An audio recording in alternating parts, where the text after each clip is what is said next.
सूत जी कहते हैं, तपोधन ऋषियों, अब मैं छठे गोमेदक द्वीप का वर्णन कर रहा हूँ। गोमेदक द्वीप से सुरोदक सागर घिरा हुआ है। इसका विस्तार शालमल द्वीप के विस्तार से दुगुना है। उस द्वीप में उच्च शिखरों वाले 2 पर्वत हैं, ऐसा जानना चाहिए। उनमें पहले का नाम सुमना है। ये पर्वत अंजन के समान काले रंग से सुशोभित है। दूसरा पर्वत कुमुद नाम वाला है, जो सभी प्रकार की औषधियों से संपन्न, सुवर्णमय, शोभाशाली और वृक्षादि की समृद्धियों से युक्त है।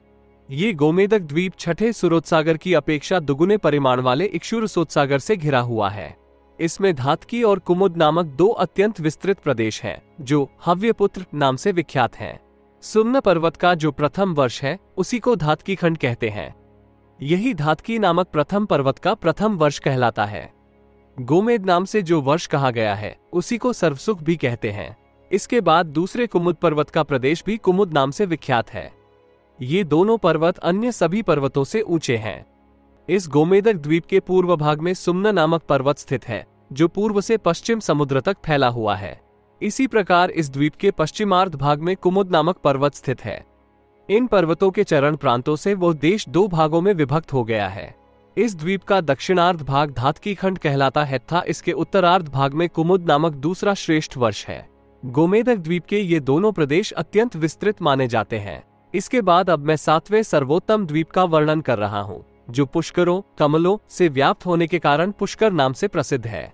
ये परिमाण में गोमेद द्वीप से दुगुना है और इक्षुरसोदक सागर को घेरकर स्थित है। पुष्कर द्वीप में चित्रसानु, विचित्र शिखरों वाला नामक शोभाशाली महान पर्वत है। यह अनेकों चित्र विचित्र मणिमय शिखरों तथा शिला समूहों से सुशोभित है। यह महान पर्वत चित्रसानु द्वीप के पूर्वार्ध भाग में स्थित है। यह महान गिरि 27 योजन विस्तृत और 24 योजन ऊंचा है।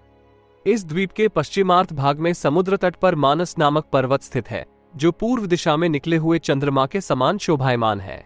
ये 50,500 योजन ऊंचा है। मानस पर्वत के पूर्वार्ध में स्थित रहते हुए भी इसका पुत्र महावीत नामक पर्वत द्वीप के पश्चिमार्ध भाग की रक्षा करता है। इस प्रकार वो प्रदेश 2 भागों में विभक्त कहा जाता है। पुष्कर द्वीप स्वादिष्ट जल वाले महासागर से घिरा हुआ है। यह विस्तार एवं मंडल घेराव में गोमेदक द्वीप से दुगुना है। इस द्वीप के अंतःस्थित प्रदेशों के मानव 30,000 वर्ष तक जीवित रहते हैं। उनमें वृद्धावस्था का प्रवेश नहीं होता। वे स्वाभाविक रूप से युवावस्था, निरोगता, अत्यधिक सुख और मानसी सिद्धि से युक्त होते हैं।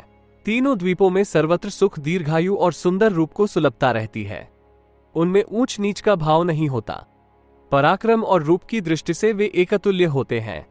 उनमें न कोई वध करने योग्य होता है और न मारने वाला ही पाया जाता है। उनमें ईर्ष्या, असूया, भय, लोभ, दंभ, द्वेष और संग्रह का नाम तक नहीं है। उनमें सत्य असत्य एवं धर्म अधर्म का विवाद, वर्णाश्रम की चर्चा, पशुपालन, व्यवसाय, खेती, त्रयी विद्या, दंडनीति, शत्रुओं या अपराधियों को दंड देकर वश में करने की नीति, नौकरी और परस्पर दंड विधान भी नहीं पाया जाता। वहां न तो वर्षा होती है, न नदियां ही हैं तथा सर्दी गर्मी भी नहीं पड़ती। पर्वतों से टपकते हुए जल ही अन्न और जल का काम पूरा करते हैं। वहां सर्वदा उत्तर कुरु देश के सदृश समय बना रहता है। वहां सब लोग सर्वत्र वृद्धावस्था के कष्ट से रहित सुखमय समय व्यतीत करते हैं। यही स्थिति धातकी खंड तथा महावीत दोनों प्रदेशों में पाई जाती है। इस प्रकार 7 द्वीप पृथक पृथक 7 समुद्रों से घिरे हुए हैं। जो समुद्र जिस द्वीप के बाद पड़ता है, वो परिमाग में उसी द्वीप के बराबर माना गया है।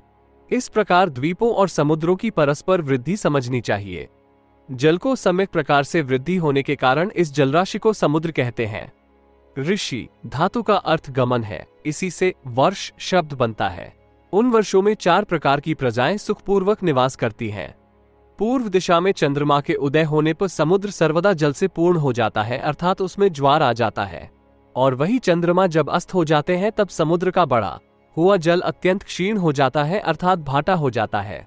जल की वृद्धि के समय समुद्र अपनी मर्यादा के भीतर ही बढ़ता है और क्षीण होते समय मर्यादा के अंदर ही उसके जल का क्षय होता है। जिस प्रकार चंद्रमा के उदय होने पर चंद्र किरणों का जल के साथ संयोग होने से जल अपने आप उछलने लगता है, उसी प्रकार समुद्र भी बढ़ने लगता है। यद्यपि शुक्ल पक्ष और कृष्ण पक्ष में चंद्रमा के उदय और अस्त काल में जल बढ़ता और घटता है, तथापि समुद्र की मर्यादा में न्यूनता या अधिकता नहीं दिख पड़ती। चंद्रमा को वृद्धि और क्षय अवसर पर समुद्र का भी उत्कर्ष और अपकर्ष होता है। पानी का ये चढ़ाव उतार 115 अंगुल तक बतलाया जाता है। पर्व के अवसरों पर समुद्रों के जलों का ये ज्वार भाटा स्पष्ट दिखने में आता है। दो ओर जल से घिरा होने के कारण समुद्रस्थ प्रदेश को द्वीप कहते हैं और जल को धारण करने के कारण समुद्र को उदधि कहा जाता है। सभी वस्तुओं को आत्मसात कर लेने के कारण गिरि और पृथ्वी के संधि स्थान को बांधने के कारण पर्वत नाम पड़ा है। शाकद्वीप में शाक नामक पर्वत है, इसी कारण उसे शाकद्वीप कहते हैं। कुशद्वीप में जनपद के मध्य भाग में विशाल कुशस्तंभ कुश का गुल्म है, इसीलिए वह कुशद्वीप कहा जाता है। क्रौंच द्वीप में क्रौंच नामक पर्वत है, अतः उसी के नाम पर वो क्रौंच द्वीप कहलाता है। शालमल द्वीप में सेमल का महान वृक्ष है, उसकी वहां के लोग पूजा करते हैं, इसी से उसे शालमल द्वीप कहा जाता है। गोमेद द्वीप में गोमेद नाम का पर्वत है, अतः उसी के नाम पर द्वीप को गोमेदक नाम से पुकारते हैं। पुष्कर द्वीप में कमल के समान बरगद का वृक्ष है, इसी कारण उसे पुष्कर द्वीप कहते हैं। वह वट वृक्ष अव्यक्त ब्रह्म के अंश से समुद्भूत हुआ है, इसीलिए प्रधान देवगण उसकी पूजा करते हैं।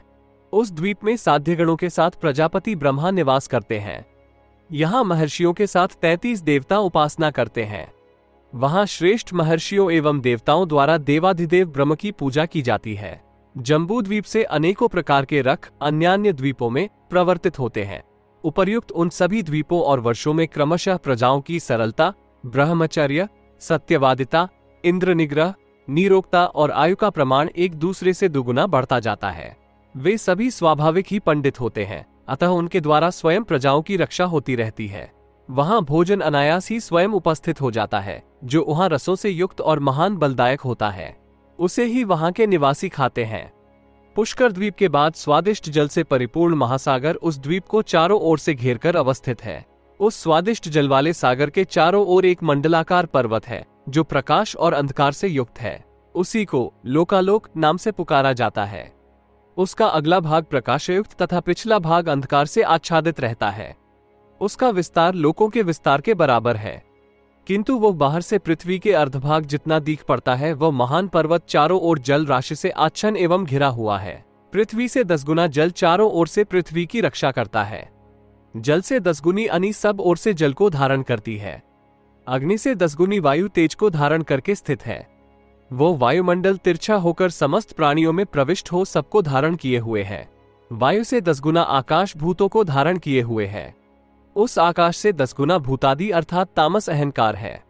उस भूताई से 10 गुना महद्भूत महतत्व है, और वह महतत्व अनंत अव्यक्त द्वारा धारण किया जाता है। इन विकृतिशील तत्वों के विकार आधाराधेय भाव से कल्पित हैं। ये पृथ्वी आदि विकार परस्पर विभक्त हैं, परस्पर एक दूसरे से अधिक तथा एक दूसरे में घुसे हुए भी हैं। इसी प्रकार ये परस्पर उत्पन्न होते हैं और परस्पर एक दूसरे को धारण भी करते हैं। चूंकि ये सभी परस्पर एक दूसरे में प्रविष्ट से हैं, इसीलिए स्थिरता को प्राप्त हुए हैं। पहले इनमें कोई विशेषता नहीं थी, परंतु एक दूसरे में प्रविष्ट हो जाने से ये विशिष्ट हो गए हैं। पृथ्वी से लेकर वायुत्क के सभी तत्व परस्पर विभक्त हैं। इन तत्वों से परे सारा जगत निर्जन है। अन्य सभी तत्व प्रकाशमान आकाश में सर्वत्र व्याप्त हैं। जिस प्रकार छोटे छोटे पात्र बड़े पात्र के अंतर्गत समा जाते हैं और परस्पर समाश्रयण होने के कारण एक दूसरे से छोटे होते जाते हैं, उसी प्रकार ये सारे भेद प्रकाशमान आकाश के अंतर्गत विलीन हो जाते हैं।